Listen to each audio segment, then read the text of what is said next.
ব্যবসাটা খুব কম লোকই করছে, কিন্তু এতে লাভের পরিমাণ প্রচন্ড বেশি। আপনাকে বানাতে হবে এই ধরনের ফ্যান্সি ক্রক্স। মেশিনের দাম সাইজের উপর নির্ভর করে, প্রায় 5 লাখ থেকে 10 লাখ পর্যন্ত হতে পারে।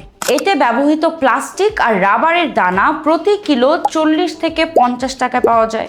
এক জোড়া ক্রক্স বানাতে খরচ পড়ে 50 টাকারও কম। কিন্তু বড় বড় কোম্পানিগুলো একই জিনিস 2000 থেকে 3000 টাকায় বিক্রি করে। আপনি চাইলে দাম তাদের চেয়ে অনেক কম রাখতে পারেন, তবে প্রিন্টিং, ডিজাইন আর কোয়ালিটির দিকে বিশেষ নজর দিতে হবে। এই ধরনের স্লিপার দেখতে স্টাইলিশ, আরামদায়ক, আর তাই ছোট বাচ্চা থেকে শুরু করে তরুণ প্রজন্ম সবার মধ্যেই এর প্রচুর চাহিদা আছে। ঠিকভাবে করলে লাখ টাকার এই ব্যবসা কয়েক মাসে কোটি টাকার ব্যবসায় পরিণত হতে পারে। তবে শর্ত একটাই, আপনার ভিশন বড় হতে হবে। আর আপনি যদি সত্যি টাকা আয় করতে সিরিয়াস হন, তাহলে চ্যানেলটি ফলো করে রাখুন। ভিডিওটি ভালো লেগে থাকলে like, share, comment and follow করতে ভুলবেন না।